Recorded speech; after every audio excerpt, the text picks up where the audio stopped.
매주 월요일 아침 알아두면 피가 되고 뼈가 되고 돈이 되는 경제뉴스 슬기로운 경제생활 시간입니다. 이인철 참 좋은 경제연구소장 나오셨습니다. 어서 오십시오. 네, 안녕하세요. 네, 소장님 기다리는 분들이 많았습니다. 아, 고맙습니다. 네. 자, 이거 되게 중요한 문제인데 한번 여쭤봐야 될 것 같습니다. 미국계 사모펀드 엘리엇에 우리 정부가 1,300억을 배상해야 된다. 이 국제 투자 분쟁 해결 절차 ISDS 판정이 나왔습니다. 그런데 이것 때문에 지금 난리가 났죠. ISDS 판정이 왜 우리 보고 1,300억을 엘리엇에 주라고 하는 건지 이걸 여쭤봐야 되는데, 우선 첫 번째로 우리 정부를 상대로 엘리엇이라고 하는 이 헤지펀드 회사가 소송을 제기를 하고 이겼는데, 자, 첫 번째, 이 회사는 무슨 회사입니까? 일단 미국의 사모펀드 회사예요. 네. 사모펀드라고 하면 돈 되는 일은 뭐든지 한다. 그래서 자본시장에서는 하이에나와 같아요. 짐승의 썩은 고기를 찾아 헤매는 하이에나와 같아서 네. 이 업체가 1970년대 이제 미국 플로리다주에 본사를 둔 헤지펀드인데 굴리는 돈만 65조 원이 넘습니다. 65조 원이. 예, 전력이 화려해요. 네. 아르헨티나를 먹었다고 해도 과언이 아니에요. 이 회사가 과거에 2001년에 이제 재정위기에 처한 아르헨티나 국채 채무불이행에 빠지니까 네. 국채를 헐값에 사들입니다. 국채를 헐값에 사들여서 소송을 통해서 그 헐값을 제값받고 가져갑니다. 헤지펀드가? 헤지펀드가. 그러면서 아르헨티나를 채무불이행, 디폴트로 빠지게 했던 바로 그 장본인이거든요. 네. 그러니까 어떤 국가라도 허점을 보이면 네. 정말 얄짤없다. 정말로 실제로 그렇습니다. 무섭다, 무서워 이런 거죠. 그러니까 네. 주주들의 이익을 위해서는 수단과 방법을 가리지 않는 게 바로 사모펀드예요. 그런데 이 회사가 우리 정부를 상대로 소송을 제기했단 말이죠. 왜요? 그렇습니다. 아니 네. 회사가 국가를 상대로 우리가 생각할 때는 내가 국가를 상대로 해서 이길 가능성이 있어? 계란의 바위치라고 생각을 하는데 그렇죠. 도대체 무슨 일이 있었느냐? 한미 FTA 체결 당시에 독소 조항 논란이 있었던 ISDS 국제 투자 분쟁 해결 절차가 포함이 됐어요. 네. 당시 잘 몰랐습니다. 이건 뭐냐? 개인도 투자국의 잘못으로 손해를 입으면 국제 중재를 통해서 손해배상을 받을 수 있는 제도가 포함이 된 거예요. 그래서 당시도 아는 사람들은 ISDS가 사사건건 우리 정부의 발목을 잡을 수 있다라는 이제 지적도 있었지만 그럼에도 불구하고 유야무야 됐고요. 이 사건의 발단은 2015년 삼성물산과 제2모직 합병 당시로 거슬러 올라갑니다. 네. 당시에 이제 한국 정부가 삼성물산의 대주주였던 국민연금을 내세워서 합병을 찬성하게 만들었다. 네. 그런데 문제는 뭐냐? 삼성물산 지분을 7% 정도 갖고 있었던 이 엘리엇은 이번 이 합병으로 인해서 합병의 비율이 이제 삼성물산에 불리하게 돼 있었거든요. 네. 이게 제일모직 이 대주주였던 이재용 회장이 대주주였기 때문에 제일모직에 유리하게 합병 비율을 책정함으로 해서 엘리엇은 손해봤다. 네. 그러면서 손해배상 청구한 게 바로 7억 7천만 달러. 대략 우리 환산하게 되면 1조 원가량에 달하는 금액을 손해봤다라고 하면서 중재재판소에 소를 제기했고, 이게 2018년에 소송을 제기했는데 지금 5년 만에 중재재판소가 엘리엇의 주장을 일부를 받아들여서 이거 봤더니 한국 측이 일부 잘못했네. 청구액 가운데 7%에 해당하는 690억 원을 우리 정부에 배상하라라고 판정을 했는데, 이렇게 일부를 패소하게 되면 그 사이에 이 소송 비용, 네. 그리고 5년 동안의 이자 비용, 연체 이자 비용을 물어야 돼요. 연리 5%에 달하는 연체 이자 비용, 여기다가 법정 비용을 포함하게 되면 690억 원이 아니라 2배에 해당하는 1,300억 원대를 우리 정부가 보상해야 되는 겁니다. 근데 사실 우리나라에서는 이 엘리엇은 먹튀다 이러면서 말하자면은 뭐 쫓겨나듯이 나간 건데, 엘리엇은 자기네가 돈 받았으니까 자기네가 이기는 거다라고 주장하거든요. 이게 왜냐면 아까 제가 이제 하이에나라고 했잖아요. 그냥 가도 돼. 근데 일단은 높게 질러요. 일단은 높게 부르고 협상을 통해서 청구 금액이 워낙 조단위니까 거기서 추천억을 받아 나가면 남는 장사예요. 네. 그래서 승소한 이유가 뭐냐? 바로 이런 중재재판소에서 내가 피해를 받습니다라는 피해자를 입증하기 위해서는 내가 피해인 걸 입증해야 되는데 여긴 입증할 필요가 없어요. 한국 대법원의 판결을 그대로 갖다 주면 아유 한국 법원이 잘못했다고 인정을 했네. 네, 그러니까요. 바로 예. 그게 문제였던 거죠. 맞습니다. 한국 대법원의 판결을 그대로 가져갔어요. 그래서 손 안 대고 코푼격이에요. 네. 그래서 2017년 국정농단 특검이 박근혜 전 대통령의 지시를 받고 국민연금을 합병에 찬성하도록 협박했다. 그러면서 당시 보건복지부 장관이었던 문영표 장관이 재판에 넘겨졌고 결국 유죄 판결을 받았지 않습니까? 네. 자, 그러다 보니까 엘리엇은 뭐라고 얘기하고 있느냐?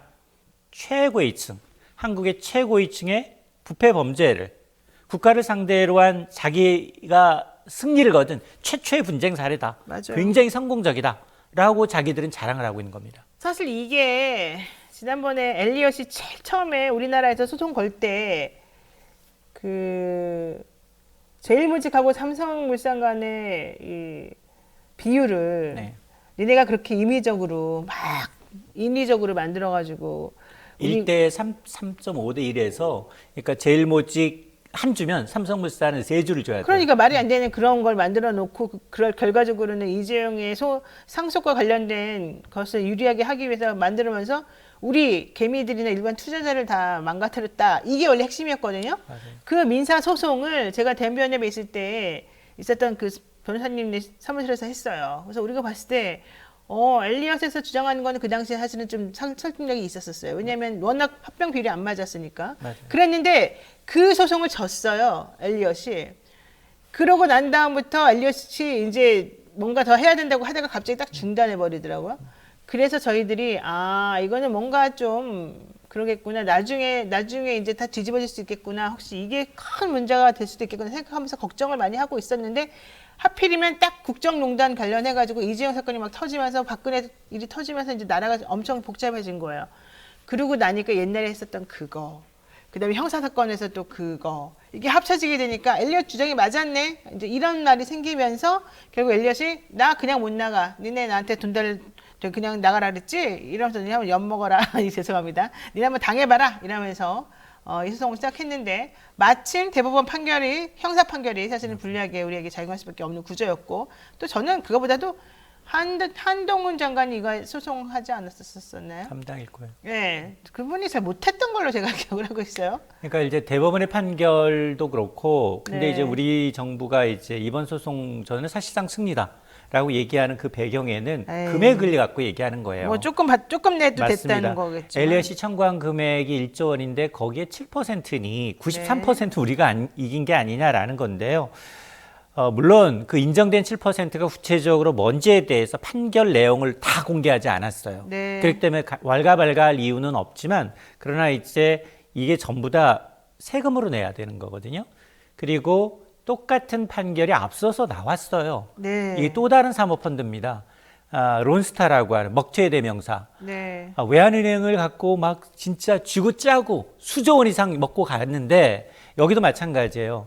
정부가 외환은행의 매각을 인위적으로 지연시켜서 이 론스타는 더 손해를 봤다라고 하면서 또 소송을 제기한 거예요. 맞아요. 똑같이 ISDS를. 네. 당시에도 일부 인정이 돼서 2,900억 원을 우리 정부가 해내야 되는 상황이에요. 그래서 그 당시에 이제 우리는 야, 이것조차 못 내겠다. 이것도 세금인데 다시 소송을 제기한다고 하지만 네. 그러나 이건 단심제예요. 중재재판소는 단심제이기 때문에 결론이 바뀔 가능성은 없고 그 중재재판소에 문제가 있어. 거기 판결을 내린 사람 가운데 일부가 부정했다거나 네. 이번 판결이 정말 다른 방법에 의해서 했다라는 걸 우리가 입증하면 취소 소송이 가능해. 근데 그럴 가능성이 거의 없이 형은 이미 정해져 있고 네. 이 중재재판소의 잘못을 우리가 이제 끄집어내야 되는데 근데 그게 별로 없기 때문에 지금 정부가 고민하고 있는 겁니다. 어쨌든 이 판결을 주로 열심히 했었던 이제 변호사들 얘기로는 이거는 한동훈 장관이 잘못해가지고 소송을 이렇게 엉터리를 만들었다는 얘기가 사실 되게 많이 나와요. 그러니까 저는 뭐 법률적인 네. 뭐 어떤 송사 때문에 잘잘못 때문에 누가 잘못해서 이제 이 결론이 이렇게 났다라는 거는 공개를 해봐야 돼요. 그 판결을. 야. 판결을 공개해봐야지. 공개를 안 하잖아요, 근데 하라고 했는데. 그러니까 그거는 아마 정부든 뭐든 아마 시민단체가 일단은 나서서 이 정부 공개해라. 그리고 왜냐하면 이게 지금 세금을 들여서 하는 거고 그다음에 분명히 이제 대법원의 판결상 누가 이득을 받는지 나오잖아요. 네. 누가 이득을 받는지 이 문제를 초래했는지 나오기 때문에 구상권 청구해라. 이거 혈세로 나가서는 안 된다라는 주장이 나오고 있거든요. 그러면 거슬러 올라가게 되면 국정농단 사태의 주범이라고 하는 박근혜 전 대통령 그리고 이제 이걸로 이 합병으로 인해서 이득을 본 뭐 이재용 삼성전자의 지금 회장이죠. 회장 쪽으로 구상권을 청구해야 되는 게 아니라 이게 지금 사회단체 요구예요. 근데 더 중요한 건 이제 앞으로 우리 정부를 상대로 한 이런 식의 외국계 펀드나 외국계 회사들의 개인 소송이 많이 늘어날 것 같다. 맞습니다. 이렇게 지금 되면 ISDS로 우리가 소송이 걸린 게 10건이에요.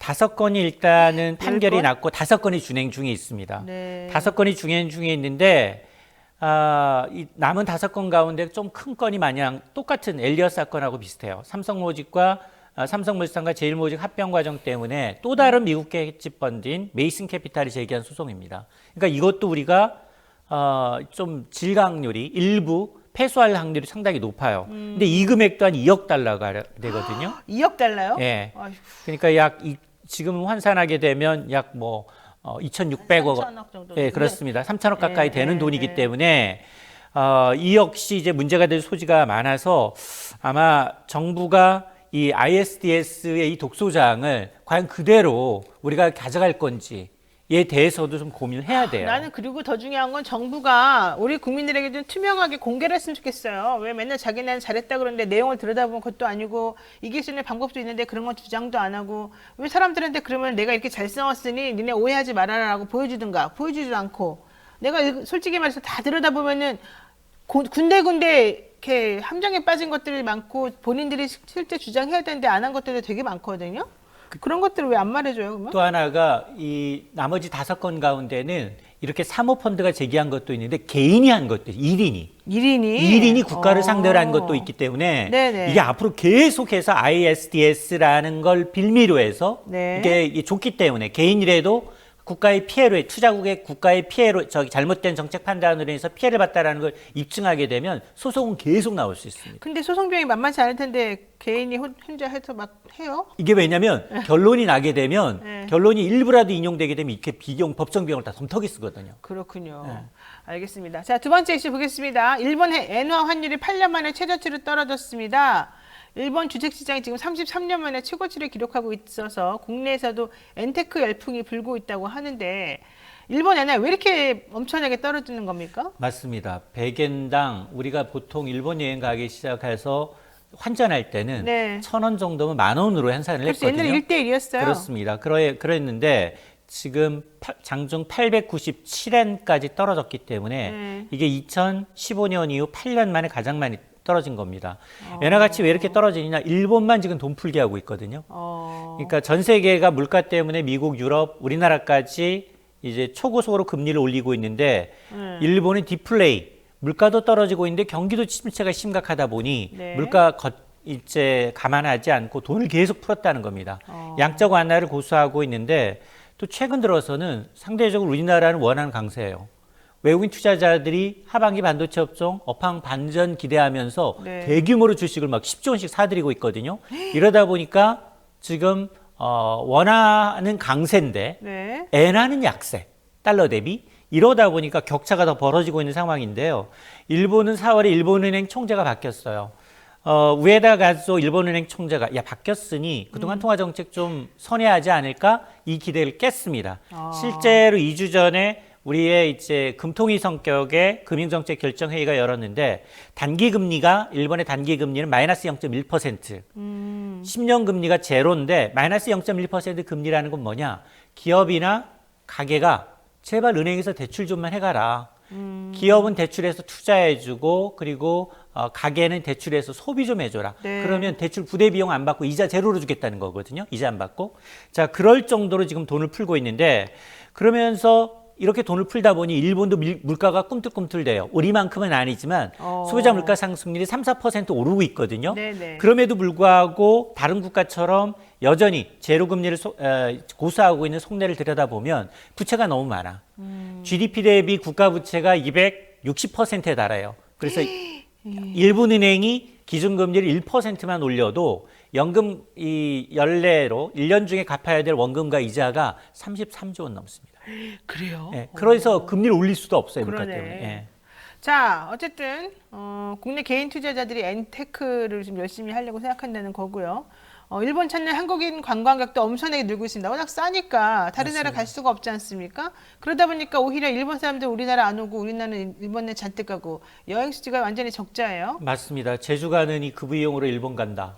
돈 쓸만 난다. 사실 상식적으로는 그럴 수밖에 맞아요. 없어요. 왜냐하면 일본은 가보시면 예. 20년 전 물가, 10년 전 물가, 천엔짜리 바가지가 없는 것 같아요. 바가지가. 천엔짜리가 그대로 천엔이에요. 예. 자, 그러다 보니까 올해 4월까지 일본을 찾은 한국인 관광객은 206만 명이에요. 반면에 일본인이 한국을 찾은 관광객은 48만 명. 이게 4분의 1도 채 안 됩니다. 그러네요. 자, 그러다 보니까 우리 무역 수지로 돈 벌어 왔는데 그동안 이제 여행 수지 그리고 이 서비스 수지가 계속해서 적자인 이유가 바로 일본 여행 너무 많이 간다는 거예요.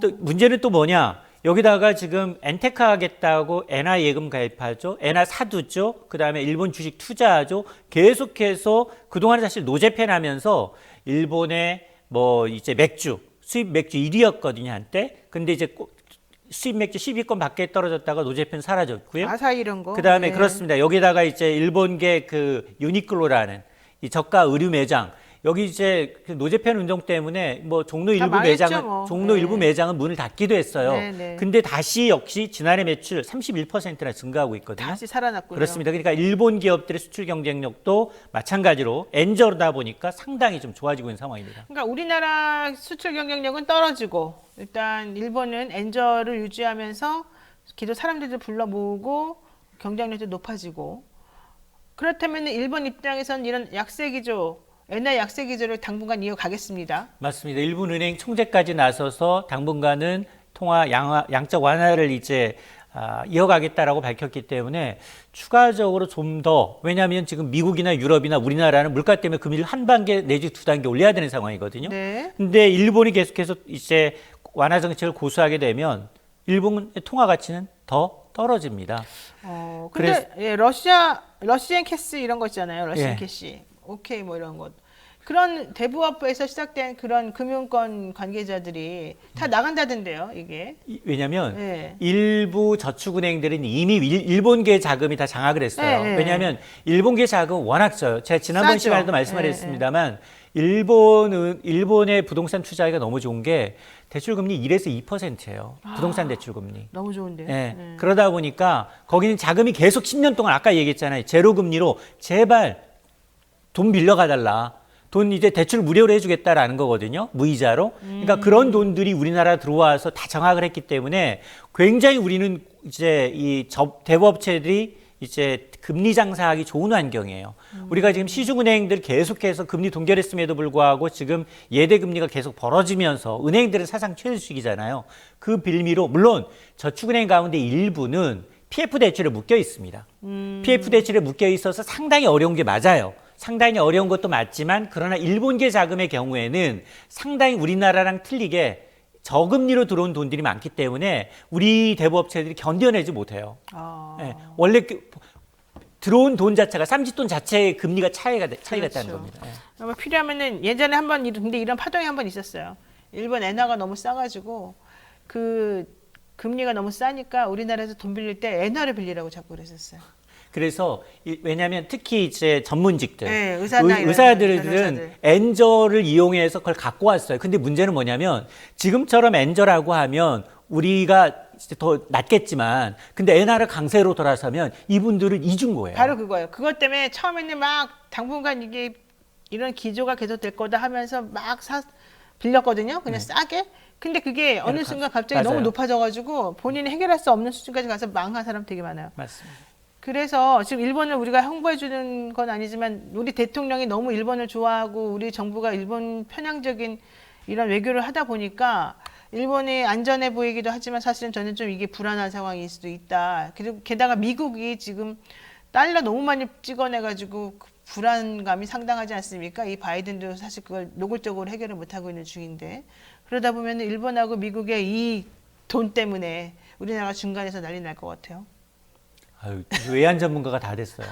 아니 그냥 물어보는 거예요, 맞냐고. 맞아요. 아니, 그러니까 불안 요인 맞아요. 네, 너무 불안해요. 그러니까 이 환율이라는 건 네, 엔화 하나만으로 결정되는 게 아니거든요. 네. 그러니까 가장 중요한 기축통화인 미국의 달러화가 어떻게 될 거냐에 따라 달라질 수 있고, 네, 네. 그러니까 환변동성이 굉장히 커요. 그래서 저는 야 집에 돈이 많아서 엔화를 환전해서 금고에 쌓아둔다. 전 그건 비추예요. 맞아요. 그거 비추예요. 생길 필요가 없어요. 그러니까 이건 어쩔 수 없습니다. 왜냐하면 이제 유학 간 자녀 때문에 너무 지금 떨어졌으니까 사두겠다. 뭐 이 정도의 이제 환테크라면 환영을 합니다. 그건 뭐 어쩔 네. 수 없으니까. 그럼에도 불구하고 정말로 외환의 변동성, 엔화가 앞으로 더 떨어질 것이다, 오를 것이다를 자기가 미리 생각하고 투자로 한다, 테크로 한다. 전 이건 반대입니다.